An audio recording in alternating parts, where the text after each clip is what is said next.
I am Ayushi Agarwal, audiologist and speech language pathologist. I have come here to discuss about few causes why stuttering happens. So yesterday, after putting the video on stuttering, I got few DMs asking stuttering किन्हें होती है, कैसे होती है, क्यों होती है. So I am here to provide few causes, few brief information why stuttering happens. This is solely based on my clinical experience, what I have seen with respect to pediatric population and in adults also.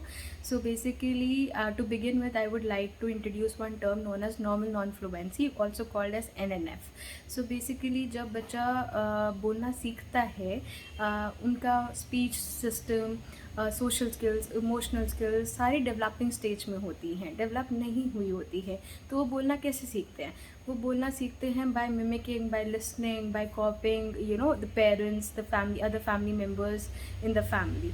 सो जब वो उनको copy करने की कोशिश करते हैं, उनकी तरह बोलने की कोशिश करते हैं, that means adult like utterances pronounce करने की कोशिश करते हैं, प्रोड्यूस करने की कोशिश करते हैं, बहुत नेचुरल होता है क्योंकि उनका सिस्टम डेवलप नहीं होता वो एरर्स एग्जिबिट करें. ठीक है, बट जैसे जैसे वो ग्रो करते हैं, उनका सिस्टम डेवलप होता है, वो इन एरर्स को अपने आप आउटग्रो करते चले जाते हैं. बट ऐसे बहुत सारे बच्चे हैं जो इनको आउटग्रो नहीं कर पाते हैं, वो आफ्टर सर्टेन एज ऑल्सो ये एरर्स एग्जिबिट करते हैं.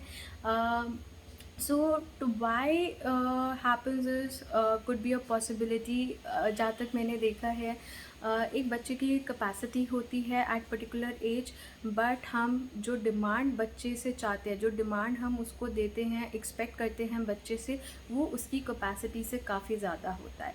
So if the demand is exceeding the child's capacity, child becomes very conscious about it, और वो errors exhibit करते, वो outgrow नहीं कर पाते. To avoid these errors, they start doing stuttering. To overcome these errors, it leads to stuttering. ठीक है. सो एक हमें इसका ध्यान रखना होता है इस कॉज का, that NNF is very important factor. दूसरा चीज़ बहुत बहुत इम्पॉर्टेंट है, that is positive family history. आपकी फैमिली में किसी को भी स्टटरिंग है, दूर में भी, रिलेशनशिप में भी है, बट है stuttering, you have a pre disposing factor. आप बहुत बहुत ससेप्टेबल होते हो कि आपको अपनी किसी भी year of your life you can start with stuttering, and it can be in early age, it can be in school age, it can be in college age also.